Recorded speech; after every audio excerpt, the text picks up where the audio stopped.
and programming highlights on our YouTube channel, C-SPAN and social media. Connect today. A discussion now on the role social media has played in the Arab political uprisings in the Middle East, and how media such as Facebook and Twitter can be used as political organizing tools here in the U.S.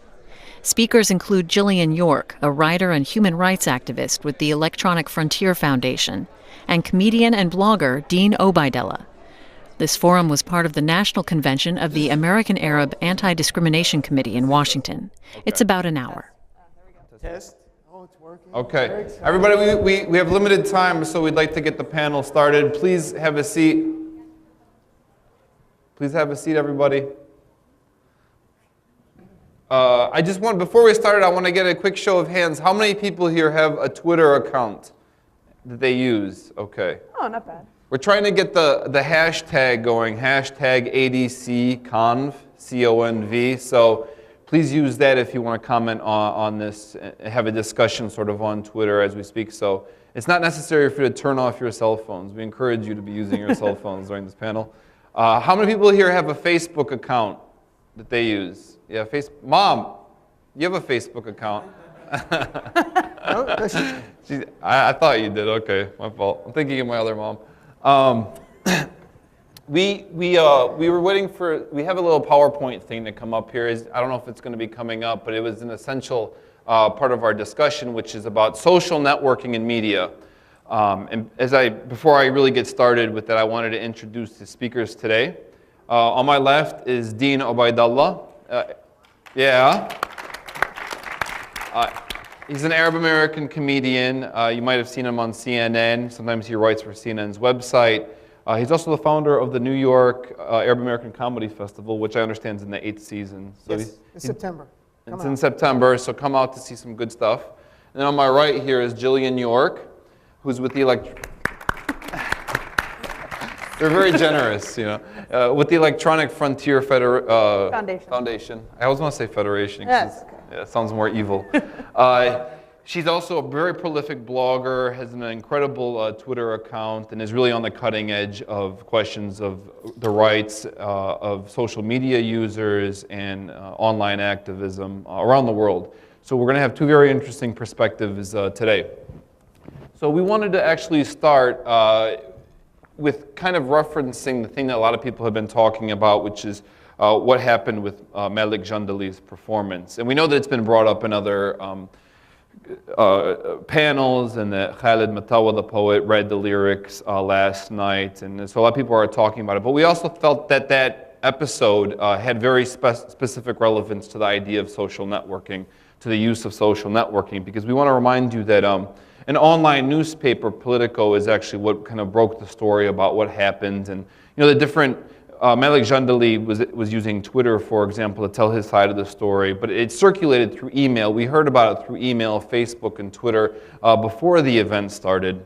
And ADC, you know, I think it had to send out its press statement to try to respond to this. But this showed, I think, the power of social media to really get these kind of stories out there, to bring issues to the public's eye that might not have been brought before.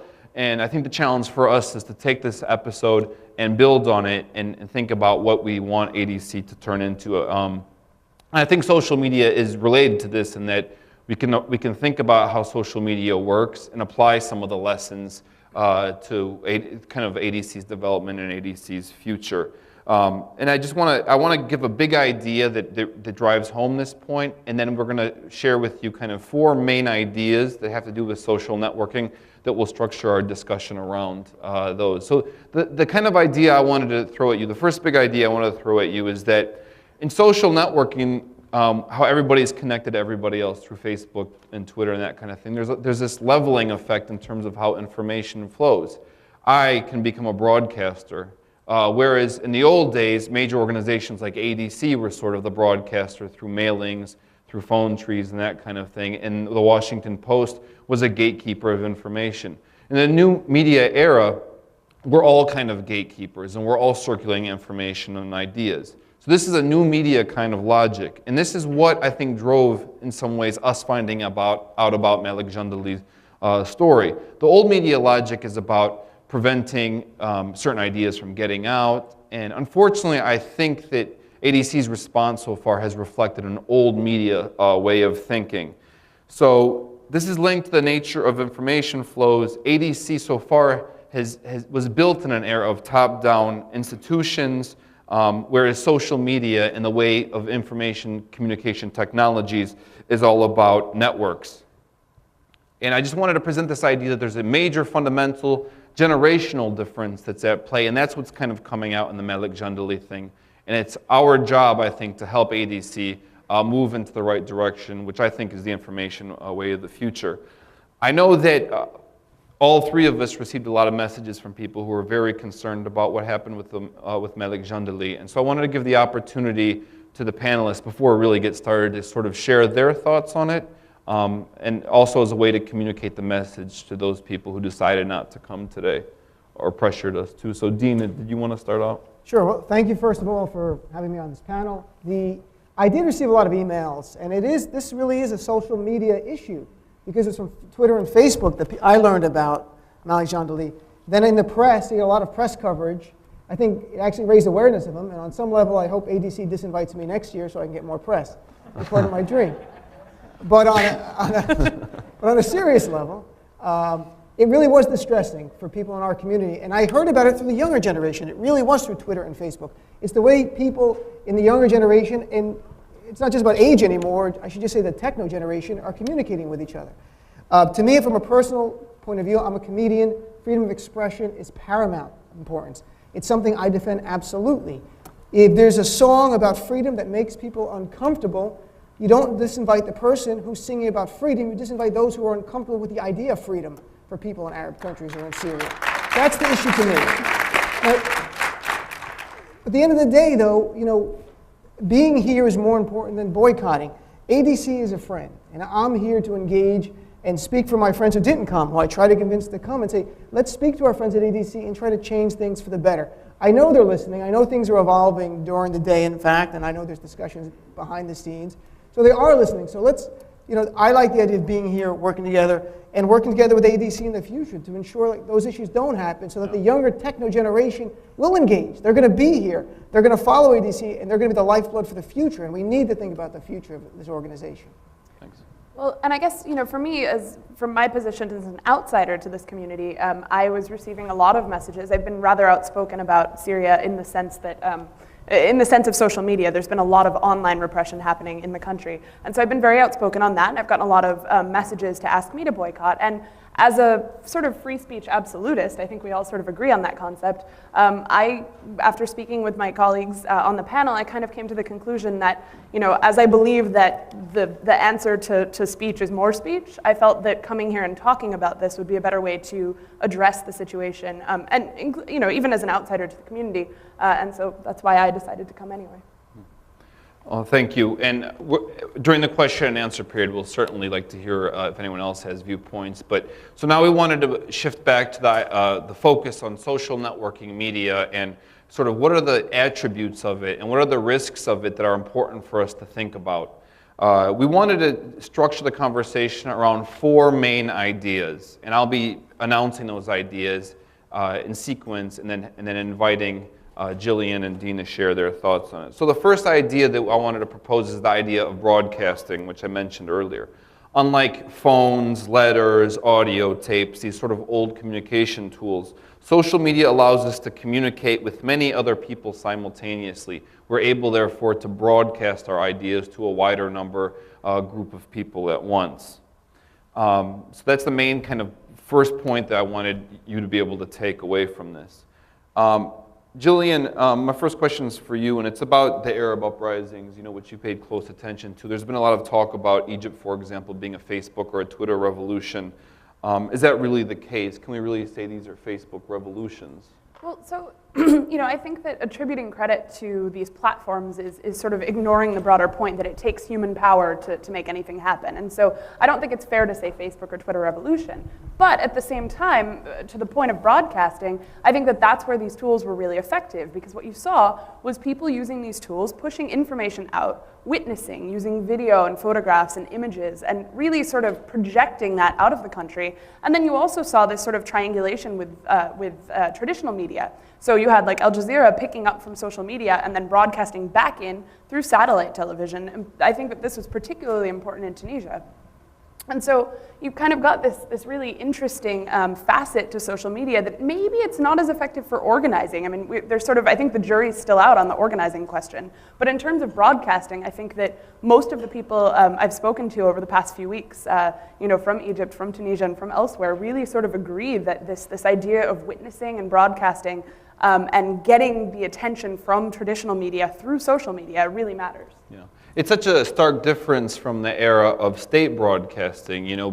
Before really the spread of the internet, and actually before satellite television, it was the government that had the broadcasting power within a society. Dean, you mentioned earlier that there was actually a precursor to the Arab revolutions. It was the comedy uprisings, I think you called it. It's the comedy revolution, yes, the comedy spring. Before the Arab Spring, and before this whole use of Facebook and Twitter that everybody saw, I saw it used 2 or 3 years earlier when stand-up comedy first started to flourish in the Middle East. About 3 years ago, the first shows were there, and I was fortunate to be one of the first comedians to go over and do shows. There was not really traditional advertising for this form of entertainment. It was all through Facebook. And in Egypt, we had almost 4,000 people come out to a show, and it was almost all advertised through Facebook. Lebanon, 3,000 people. Jordan, through the Youmans Stand-Up Comedy Festival, I'm involved in producing there. We use Facebook and Twitter a great deal. Facebook especially, now Twitter secondary. Saudi Arabia, through the whole region. It was used to organize a whole younger generation of Arabs in the Middle East, not talking about politics, not talking about reform, but just the idea of getting them together to talk about this was comedy. And now the young people are using it to expand their comedy horizon. They're communicating with each other. There's a lot of young Arabs doing comedy. And it touched on something else too. I mean, I just want to say the Arab Spring. The Arab Spring, to me, is not geographic any longer. The Arab Spring's here as well in America. We're using it here to empower each other. So, and it goes to the AAADC issue with the performer as well. I mean, the Arab Spring is a different mentality now. The world's changing. So it was amazing to see the young people there use it, selfishly to sell tickets on some level, but now more importantly, the young Arabs are doing stand-up on their own. It's no longer a Western import. And they're using Facebook, Twitter, and YouTube to get their message out, to organize each other, to produce their own shows without us, which I think is actually better. Yeah. It's more organic now in the Arab world, stand-up comedy. So you're not afraid of being overthrown? I have so little power. Nobody wants my power, That's what Mubarak said. It's these comedy thugs who want me out, apparently, infiltrators. So the idea of broadcasting, reaching many people, that was the first sort of takeaway point. The second point we want to talk about is campaigning or coordinating. So social action, using social media to bring together different people, to recruit, to organize, to coordinate people to work towards the same kind of goal. What are some of the affordances or features of social media, Jillian, that facilitate coordination? And do you have any kind of examples of success stories? Yeah, well, so there was a really interesting story a few months ago when, right at the very beginning, like January 27th, when things had started in Egypt, the Atlantic, I think, had published this pamphlet that had been passed out on the streets in Tahrir and elsewhere. And it was sort of this, how to deal with tear gas and how to handle this issue, et cetera. And at the same time, simultaneously, there was a Google document that contained virtually the same information. And I logged in at one point, and there were 12,000 people looking at this Google document, and some of them were updating it in real time. And so you've got this kind of different, you can take a paper pamphlet and you can print it up. I don't know how much printing costs in Egypt, but you can print it and you can hand it out to people and try to make sure that it doesn't get into the hands of the wrong people. Or you can use this online tool, get it out to thousands of people, and then update it as things change. And so you've kind of got this fascinating means of being able to organize in real time and to be able to change as the flow changes on the ground. Are there any other specific examples maybe from the United States? Yeah. Well, so I get asked this a lot. A lot of people say, okay, so why doesn't this work in the US? And I think there's a lot of different reasons. But one of the things that I've found fascinating, I think one of the most prominent ways that social media is used to organize is the boycott, divestment, and sanctions campaign. And I mean, I think you can speak to that just as well as I can, or probably better than I can. But if that's something that's really embraced social media, embraced Twitter, embraced Facebook. I mean, when a celebrity says that they're going to perform in Israel, you have this glomming onto that person's Facebook page. You see 12,000 messages to a celebrity, from both sides of the argument, or from all sides of the argument, really. But I think that's a really fascinating use of how people manage to come together around this core issue. And I know there will be a panel tomorrow, I think, about BDS. Yeah, so I don't go too far into it. But. Yeah. Dean, now in your experience of setting up events and being kind of an organizer of events with the festival, but also a performer at events, are there kind of attributes of social media that help with setting up these events? Without social media, we can never have the budget we need to reach out to people to advertise for the events. The New York Arab American Comedy Festival is not for profit. We have a very limited budget. The Amman Stand-Up Comedy Festival has a limited budget, and it's also a not-for-profit festival in Jordan. Using social media is a great way for anyone to promote any kind of activism idea. I mean, I view comedy as a form of activism on a certain level. So to get the message out there, and I think in our next section we're going to talk about something specific, but getting your message out. I mean, if you have a business, there's nothing wrong for profit. If you have a for-profit business to use Facebook or Twitter, it's a great way, but using it the right way, and I think we're going to talk about that a little bit later, the effective ways of using it. But it's changed the world. Before it was about send postcards, it has spent a lot of money, put an ad in the New York Times, we really couldn't afford it, but we had to struggle to do it. Now we have a Facebook group, you have Twitter followers, and you get the word out, it's effective, it's one-to-one, people get it in their email box if it's a Facebook group. And it's direct advertising for pennies. It's just about working. It's physical activity. So I think it's very, very useful. And it really helped. The reason stand-up comedy got known in the Middle East is because of YouTube. It brought comics from America to people's homes in the Arab world whenever they wanted by simply clicking on a YouTube link and finding out about us, the comedians, who were Arab American first, and now more broadly, other comedians. So it's been a great way of bridging the world.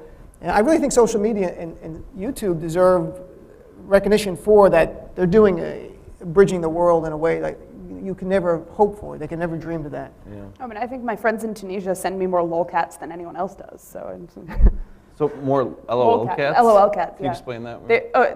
You all know LOL cats? No. Oh, okay. Oh, this is a good one. one. You will LOL after you hear this. So it's like someone takes a photograph of a cat, any kind of cat, and they put a caption under it that's funny. And these cats have their own special language. I know this sounds crazy, but this is really widespread. But it's all in English originally, but now you're seeing some people doing them in French, which is kind of, this is really caught on globally. And I get sent these from friends. My mom sends them to me, but so do my friends in other countries. It's really fascinating. Yeah. I think it's also important to remember that as much as social media was important in revolutions, it's also important for just like time-wasting activities and entertainment.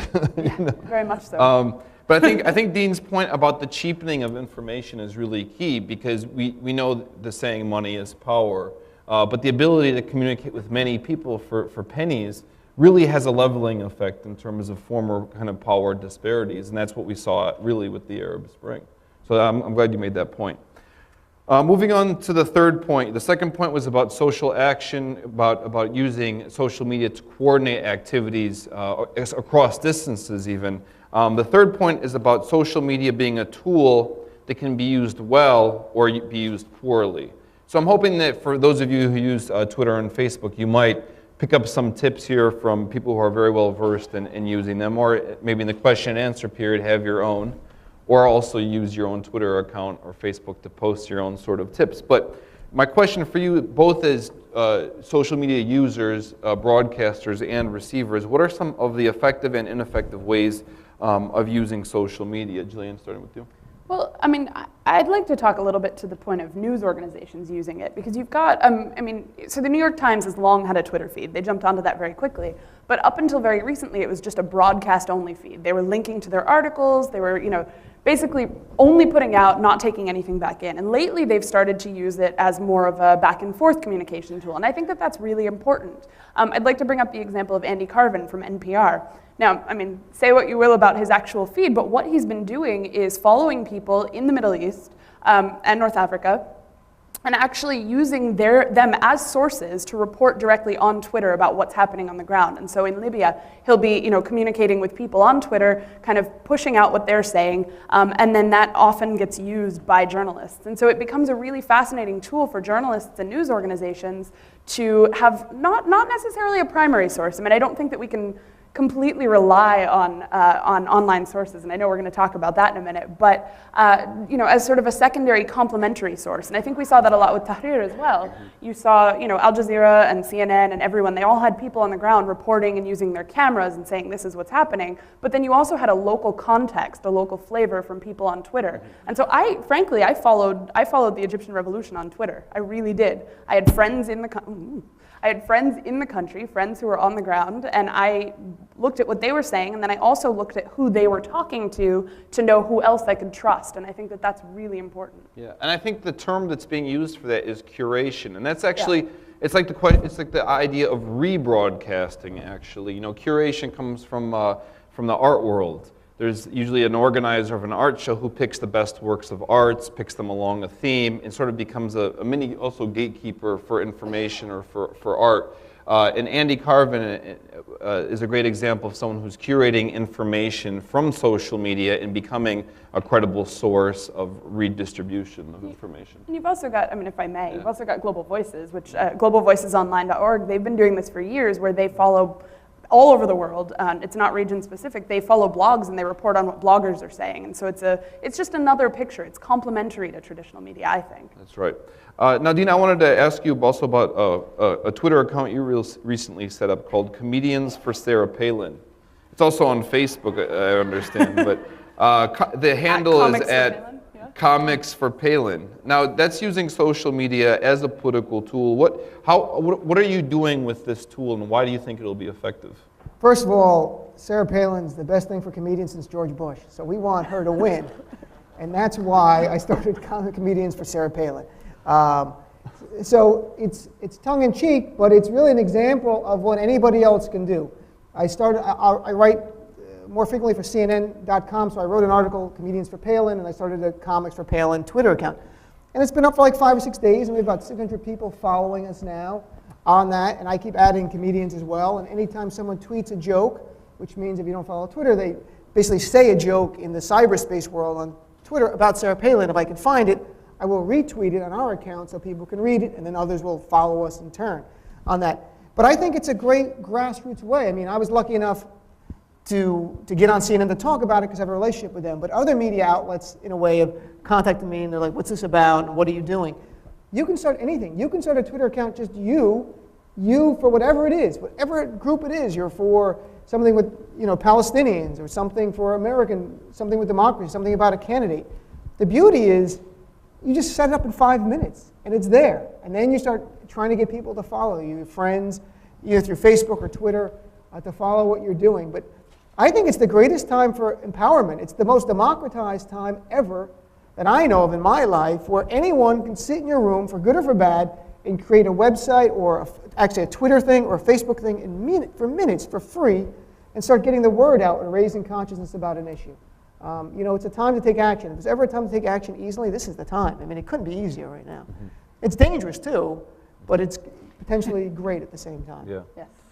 Were there any other tips or anything that you wanted to add in terms of what are the top two things that a Twitter or Facebook user can do to be more visible and to generate more followers? Yeah, definitely. I think one of the important things about this is that, yes, you can use it for self-promotion, and I think that we all do that, right? Like anytime I write an article, I post it out to my followers because I want them to see it. But I think at the same time, you have to engage with people. You absolutely have to connect with people. And I think, honestly, one of the best ways to make friends in the world and to network is to give other people props and give other people kudos. So if you're doing that on Twitter, you're bound to get more followers. I would say that's my big one. Okay. Do you have a big one? If you really want to get more people to either be your friends on Facebook or followers on Twitter, it's really engaging. It can't be one way. It can't be you just tweeting things out or posting things on Facebook and sitting back. It's engaging with people if they make a comment on your wall on Facebook about an issue that you've posted or about a video that you've posted, to respond to them. Because in turn, that gets people to feel like you're having a conversation. And then in turn, they usually will then repost the article or the comments on their own Facebook wall or on their own Twitter account.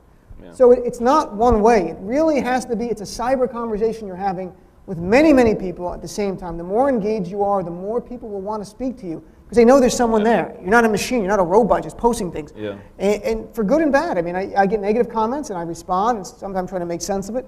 and positive ones, or just a dialogue, just a discussion about an issue. Yeah. And I also want to add, I think it's very important to establish credibility and transparency. See, the thing about the new media age is that when you say something publicly, someone can very easily go find out a different perspective and bring it up against you, where you wouldn't have this problem so quickly in the old media age. So it's very important that if you make a mistake, to correct yourself and be very honest about the mistakes you made. It's so much harder to get away with sort of spin. And transparency is WikiLeaks, I think, really shows, is the sort of way of the future, as long as we can preserve the integrity of access to the internet. The world's changed so much. If someone says something to your face you don't believe, you just get your phone out and look it up right in front of them right now. Yeah. Like, how much is that? The world used to go back, you have to go home and look it up or go to a library. Yeah. Everything's instantaneous. So take advantage of it. I mean, use it for business or for not-for-profit, for activism, but it's out there and it's free and it's generally fun. It's just a little bit of man hours or work hours of doing it. Yeah. So that was a quick kind of overview of social media as tools to be used optimally or incorrectly. But so you don't get the impression that we think that it's going to fix all our problems, this great utopia known as social media. We also wanted to point out that there are downsides to it. There are pitfalls of social media. So let's talk about some of those. Dean, can you think of any current news? Nothing comes to mind. Nothing with a politician from New York. I can't even think of anything. Yeah. Sending pictures. Obviously, even if you know how to use social media, with the Anthony Weiner scandal, a man who's very, very skilled in using it apparently made one little mistake. He simply, instead of sending a direct message of the picture he wanted to send to the young lady, he sent it as a public picture for anyone else could see it who was following him on Twitter. That one little thing, instead of putting direct message as opposed to sending it out, is bringing down his career. I mean, he may actually. What was the picture of? I don't remember. But I think his last name might be a clue. I think it was his last name, yeah. That's what it was. It was just his last name. The point is, don't do that. And you're going to send pictures of yourself, send it by email. Okay, folks, right off the bat. Don't even do that. But don't do it. Just don't. Don't post anything of yourself you don't want people to see. But if you have the sense to do it. But there's, he suffered for that. And others have suffered. They've suffered. Cyber world cuts both ways. The other downside are people make up their own identities, not like identity theft. They make up their own identities to attack you in cyberspace, to write articles about you in cyberspace.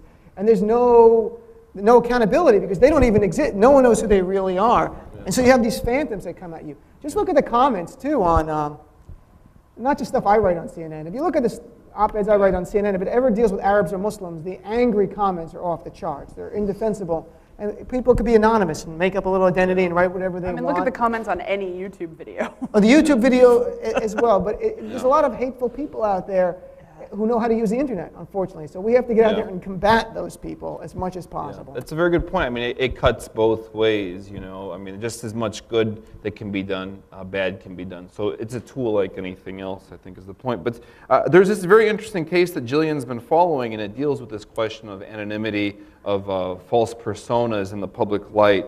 Jillian, do you want to talk about the Amina Araf case? Has anyone heard of Amina Araf?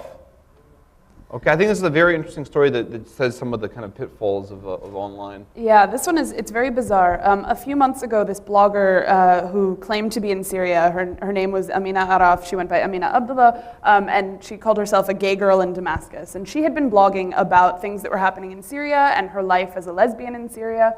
And it was very compelling. It seemed like a very true story, and really there might have been a few facts that were off, but nobody said anything about that. And then what happened was about 2 months ago, The Guardian in the UK and I think CBS in the US both reported on her and did interviews with her. And so it lended her this credibility. So we all really believed that this person was real. And on Monday of last week, someone posted to her blog that she had been kidnapped by security forces. So, immediately this story blew up. Everyone was like, oh my God, they're arresting bloggers. And that wouldn't be a first. Syria has arrested bloggers before. But this was kind of this, wow, like this girl is missing. Everybody's panicking. And then they said, oh, well, she has this girlfriend. And oh, so we can talk to this person. Turns out they'd never met.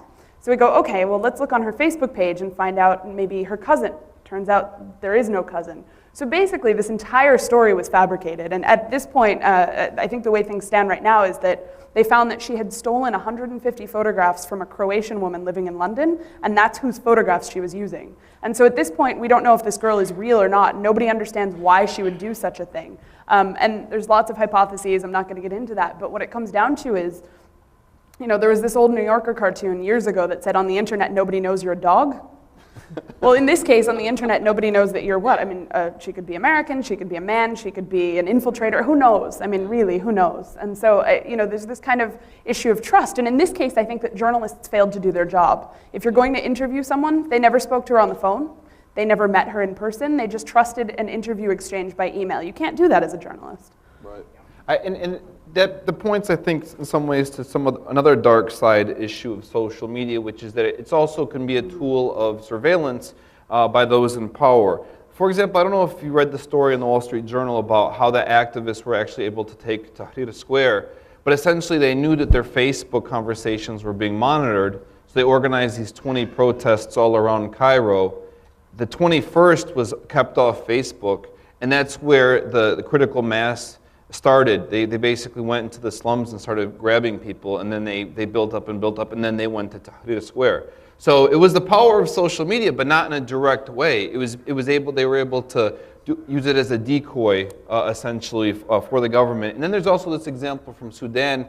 Correct me if I'm wrong, but from what I understand, the government set up a fake, Facebook protest in Sudan, in Khartoum, and then they arrested everyone who showed up. Yeah, they used it as bait to get people to come out. And I mean, you've also got governments using these tools to surveil people. I mean, in Syria, we heard that people were arrested and had their Facebook passwords demanded. And then basically the idea is, okay, you give me your Facebook account, and then I can go find out who all of your contacts are, and then I can go after them. In Morocco a few years ago, there was a young man, Fouad Martara, who was arrested for creating a fake profile of one of the Moroccan princes. Now I can't remember who it was. But he created a profile of this prince, and to this day, nobody knows how the authorities found out that it was him. I mean, did Facebook turn over that information? We've had cases in the past where Yahoo turned over information about a Chinese dissident to the Chinese government. That Chinese dissident is now in prison for 20 years.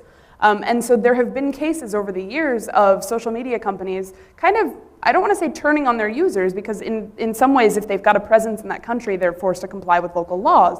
But at the same time, these companies don't necessarily have our best interests at heart. And I think that whenever we think about social media, we need to remember that these are private companies. They don't owe you anything. This is not the public sphere. It's the shopping mall. It's not, it's not the town square. It's the mall. It's the company town. Yeah. I mean, and that raises a point that actually happened here. Someone in the room who knows firsthand. When you put something on Facebook, you can argue all day you had privacy settings, but your expectations of privacy go way down. It's like yelling something. If you have 500 followers, it's like yelling it out to 500 people. So I would not post anything on Facebook or tweet anything you do not want the media, your wife, friends to know. I would really be aware of that. And I used to be a lawyer before I was a comedian, and I'm much happier now. But I remember the cases had to deal with expectations of privacy. That's the way the court would look at it. And I think you have a very low expectation of privacy if you post something on a Facebook wall, and that if the media were to take that, it's going to be at your peril. So watch what you post. Watch what you tweet. It can be used against you in a courtroom, in any kind of divorce proceeding, in a lawsuit between people, just used against you in other cyber wars when people are bad-mouthing each other on blogs. Oh, I mean, there have been, it's definitely been used in court cases where somebody said that they were injured, but then, there's photos of them skiing. But then you've also got cases where debtors, credited, coming after people on Facebook, they couldn't track them down, right? You're trying to evade the creditors, and then, they find you because they found your Facebook account, and they know what city you live in, then they can, so I think there's one issue in authoritarian countries, but then there's the other issue here where I think we're at risk too. People get fired every day for things that they tweet. Yeah, and it's important to remember that when you post something on the internet, it's a lot easier to post than it is to take it down. It lives forever. It lives forever. When I was an undergrad, actually, I received a very nasty hate mail from somebody. And so what did I do? I posted it online. And I about 4 or 5 years ago, I got a call from a company saying, we're interested in hiring so-and-so. Is it true that he sent you this letter that's posted on the internet? And I said, yeah, it's true. So remember, what goes up doesn't come down when it comes to the internet age. I wanted to give my panelists a chance to make a final thought before opening it up for questions. Not that you have to have a final thought, but if you have a final thought, please share it. I'm on Twitter at Dean of Comedy. You can follow me there. I'm on Facebook. I think it's a great tool for all. Honestly, I think it's a great tool to keep in touch with people using social media professionally, personally, and just use it intelligently. Think about whatever you're going to write, whatever you're going to post. It can come back to haunt you, clearly. It can also help your career a lot, and it can be a great tool to bring ADC into reaching out to young people. The new generation that's going to come up. It's a great, very effective tool to be used that way effectively. Yeah. So, and I hope it is used by ADC in the future. I did want to add that the level of kind of knowledge or ability that you have to get involved is becoming lower and lower. In other words, it's easier to get involved in generating your own media, to set up your own blog through Blogger or WordPress or now Tumblr. It's very, very easy. If you're intimidated by this kind of technology, don't be. Just jump in and you'll pick it up very quickly. I just wanted to add. But Jillian, did you have a final thought? Yeah, I mean, I guess my final thought, because you stole mine.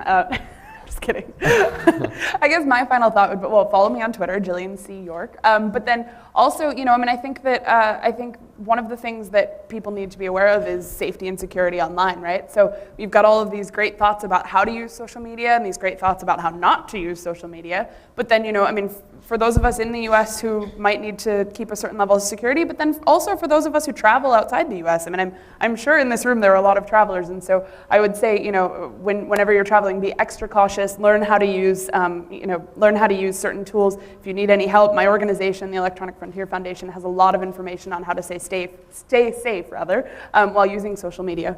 Yeah.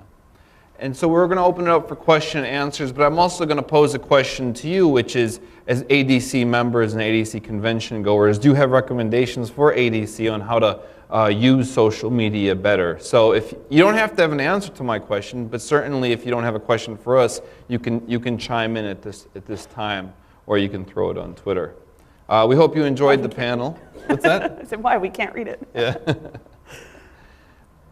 Is the microphone on? Oh, there we go. There we go. Nope, now it's on. I guess everyone should just line up there. It makes sense. Yeah. Okay, it's ready to go. All right.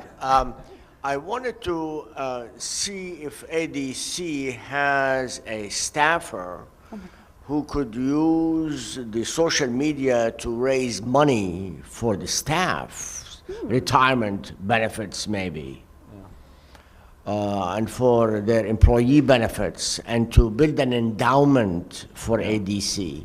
Yeah, yeah.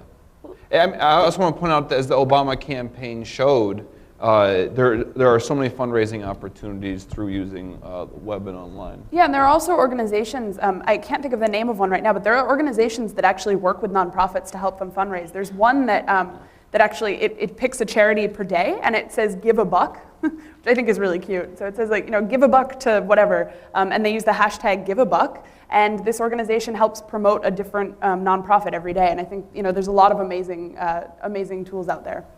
Yeah, I think if ADC is not using it, that they should be using it. It's very effective.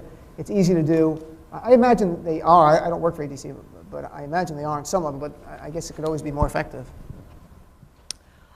My name is Nadia Saad, and I was born in Damascus. I'm Lebanese. I lived in Egypt all my life.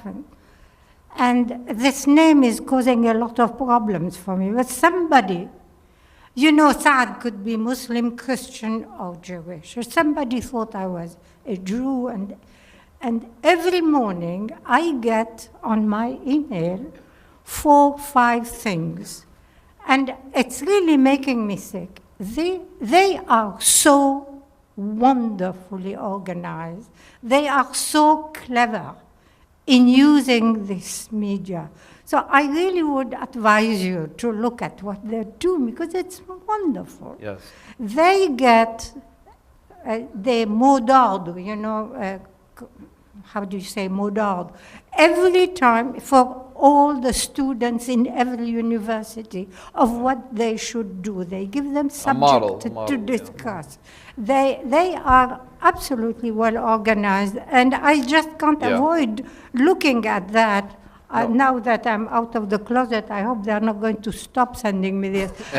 But every morning, I really rush to this because they also have recipes, and I realize that all our food has its origin in the Bible, and it is a whole, it's fantastic. So I advise you to go there and really look how they're... Yeah, and what's great now is that anything you don't know how to do, you can Google it. There's templates for everything. You wanna do a newsletter online, you can Google how to do a newsletter online. I'm not talking about that. I'm talking about organized, centrally, consciously, systematically. Yes. Organizing our action and answering, listen to what they say, a little reacting to this. Yeah. I feel so frustrated. I wanted to tell you to do that. We'll pass that message. The organizations have to do that. Yes, definitely. Thank you. Hi guys, I'm Neda Larry and I'm from the DC area. I have kind of two questions. The first is,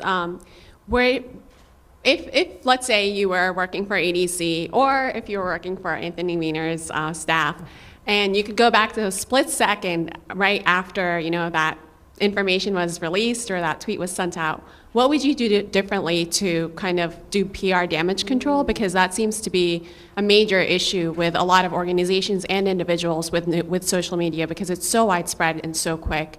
The second question is, what do you see as the future of social media, whether it's Facebook or Twitter? MySpace and Friendster have kind of come and gone, but things have replaced that. But how do you see organizations and individuals kind of interacting, and how does that change the realm of the communication that people are having right now?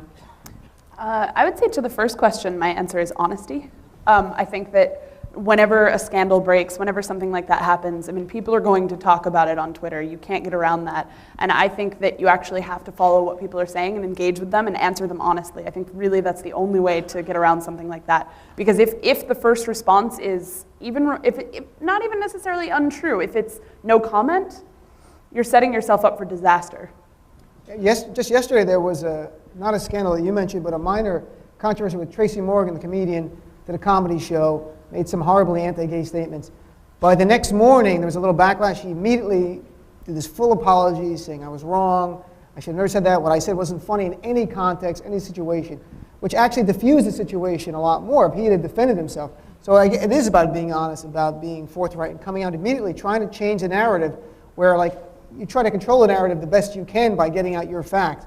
You're going to say no comment, or you're going to, like in Anthony Weiner's case, make up these allegations about a hacker. The more you lie, obviously, the worse it's going to get. At some point, they're going to catch you. So honesty, being forthright, and responding quickly and immediately with really clear answers that people believe that are credible, I think are the best ways of dealing with it. What was the second question? Second question, sorry. Oh, the future of social media. Oh. I don't know. I think Twitter and Twitter-type tools, and there's a reason. One, I think, Facebook, MySpace, Friendster, those are all kind of like these closed platforms where you've got one-to-one friendships, you've got this, they're very complicated. I think Twitter and the tools that are coming out like it are going to be more effective in the long run because they really generate conversation and they really allow anyone to interact. I can't tell you how many times I've tweeted to a celebrity and had them tweet back, and I'm not that important, so I'm thinking, wow, this is really cool. So I think that any tool that allows you to have, it breaks down all these barriers. I'm jealous because Kim Kardashian always ignores me. When I say celebrity, I'm talking like... Oh, real celebrity? Oh, okay. Dean doesn't even follow me on Twitter. Embarrassing. I don't know why. Awkward. I will. Okay. It's not personal. If you follow me on Twitter, I'll follow you back. I'm really a very simple guy. Yeah. It's my promise. It's my solemn pledge to everyone. It is okay if we go to the next question. But thank you for the excellent questions. ADC apparently just said that the song that's in controversy is going to be the opening song tonight at the gala. Did they release a statement? Yeah, they just did. So ADC just released a statement that they'll play Malik Jandali's song tonight at the banquet. Thank you for sharing that. My name is Cassandra Cluse. I'm from the Washington Report on Middle East Affairs. And I'm just wondering, you said you followed the Egyptian Revolution on Twitter. And what kinds of differences in information did you see between what the people posted on Twitter versus what the mainstream media reported? So, you know, the thing is, with Egypt, I will honestly say, and I've heard this from Egyptian friends as well, that I don't think there was a whole lot of bad reporting. Once the reporters were on the ground, the reporting was fairly accurate. The difference, but I think there's a difference between accuracy and comprehensiveness. So they were accurate, but they didn't necessarily have the local context. Not everyone, I mean, you're sending reporters who don't speak Arabic, who don't necessarily know, the history of Egyptian politics. And so I think, you know, there's a lot of reporting saying, okay, you know, there's this great movement happening on Facebook and Twitter, and it's very important. But what the Egyptians were saying was, yes, but we've been doing this for 10 years, and we have a background in this, and we've had a strong anti-torture movement online for 10 years. And so you've kind of got this, okay, the traditional media gives the overview, and then Twitter is giving you the details and I want to say the flavor. It really is. It's the local flavor. It's understanding what people really think and really believe in the context of what's being reported. And so, you know, I mean, I had the TV on in the background while I was tweeting, but yeah, I mean, I think you really, in many cases, you can follow something like that on Twitter.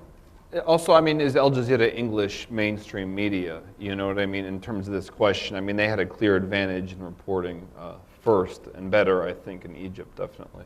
I think from Twitter you got the real facts of things. But just back to the idea of just the video, this is a controversy that could have been ended 3 days ago or 4 days ago when it started. Playing the video now has already burned the bridges with certain people in our community. Not allowing the singer to perform. Playing the video is not going to make those people who didn't come to this event, I think, turn around and go, oh, I'm going to come to the events in the future now. It's going to take more than that from ADC. And I think things are going to change. I mean, it's a great step. It's a great positive step, and I applaud it for what it is. But it's going to take more than that. It's going to take more of a philosophical change. The Arab Spring, as I said, it's not limited to the Arab world. It's here as well. You know, we want democracy. We want input. We want organizations that we feel that we can engage and be a part of. And it did change it. People talked about it here, and it did cause a change. So that's a really positive thing. And hopefully there'll be more positive changes, and it'll bring in the other people who have lost some faith and other new ones who are like, look, I want to be a part of ADC. It's an organization I could be proud to be part of. And I know it can be. There's no doubt. It is, and it's going to be hopefully better in the future with some changes. Well, and I would just, yes. I would just add to that and say, you know, I mean, 10 years ago, had this happened, you wouldn't have the same kind of controversy that you're having right now. The reason this is happening is because people are talking online. I firmly believe that. 10 years ago, a 24-hour turnaround would have been fine to fix a situation. It's not anymore. This is the era of truth. You would have got a letter in 2 days about it. Yeah. Oh, okay. Thank you for the questions. Next. Good afternoon. My name is Meher Qayyum. I'm PETA Policy, as in pita bread, on Twitter. Hi. Awesome. PETA bread. I just had a question. Maybe it's a little too nerdy, but you guys would probably know best. The question is, we see with grassroots organizations, Twitter and social media help elevate a message that's very, you know, abstract and can get clear points across. But the thing is, as you become elevated in more of a formalized organization, maybe even a corporation, they want to have their cake and eat it too, where they post things, they hire an intern or someone that is very energetic and unique and will post things, but then there's like, I mean, the attorneys here will appreciate that. There's always this sidebar that says, any retweet is not an endorsement, anything we say is not part of this thing. So to what extent, in your observations in the era of truthiness, does this have this, you know, pendulum between grassroots and saying what you want to say as an activist, because those are the people that really own that type of media, to the private sector and the large companies like Facebook that will sell you out if they feel like they need to because they're not endorsing what you're saying.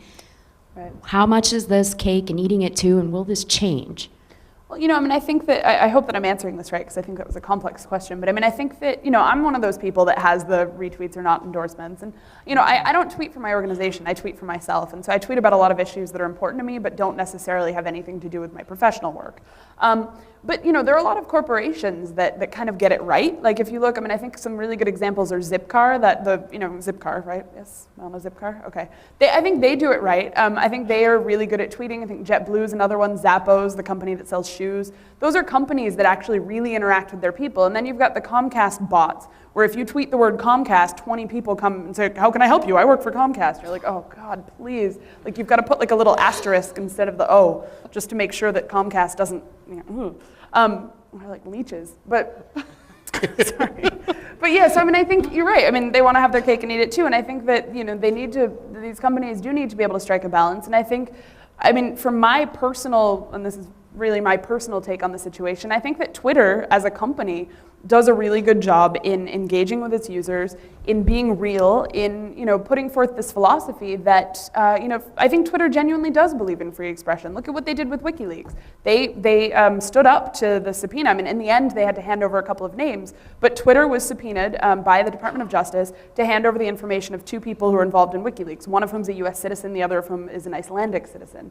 And in the end, they had to do it, but they resisted it. And so I think really looking at these companies' ethos and making smart decisions about how to use them, it's important.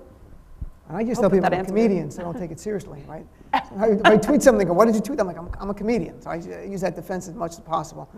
I think my time's running low on that defense, though. Nah, you can get away with it.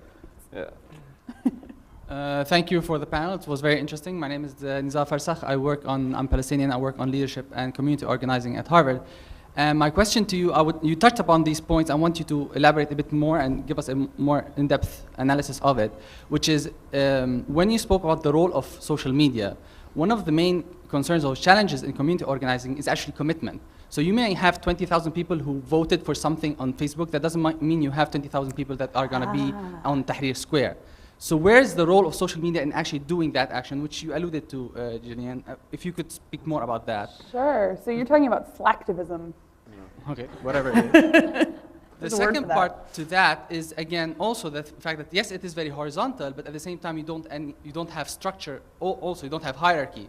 So in a sense, there is maybe no accountability. There are no rules. So how do you account for being effective in community organizing or in social action using social media when there are actually no rules? People can say whatever they want, and people, as you said with that Syrian blogger, people did not know who she was, and ultimately there was that was a challenge. And finally, on relating to ADC, to what extent do you feel, or how would you answer those who say the same way that you have no taxation without representation, well, no representation without taxation? To what extent can you make the broad base of ADC one where your commitment to ADC shows in representation in ADC and in how it runs its programs?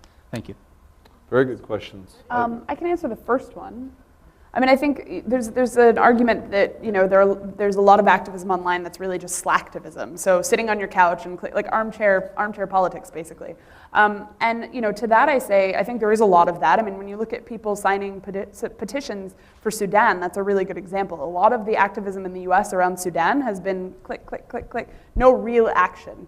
Not that there necessarily is any real action that one could take in that situation, but so I think that when you look at what happened in Egypt, I mean, you had strong online organizing. Egypt had a strong background, the labor unions, et cetera, et cetera. So you had all of this happening, and then you had these connections to the young people who are using social media. I think Egypt is a specific case, and I don't think that you can necessarily replicate that without that background in activism. But one other thing to that point is, Malcolm Gladwell wrote this article last year saying that, you can't have strong ties online. Their weak ties happen online, strong ties happen online. I completely disagree with that. Some of the strongest ties that I have in my activism are with people that I have never met, or people who I have met after meeting them online first. So I think that the key is that you can't assume that because you tweet to somebody once that you've got a tie there, but you can still develop those ties online, and that's what we're seeing. I mean, you do see a lot of back channel, when I say back channel, I mean like through groups and through email lists. There's a lot of back channel conversation that happens in the background, and I don't think we can discount that. I don't remember the second question, but I know the third one was. I did want to add to the first question.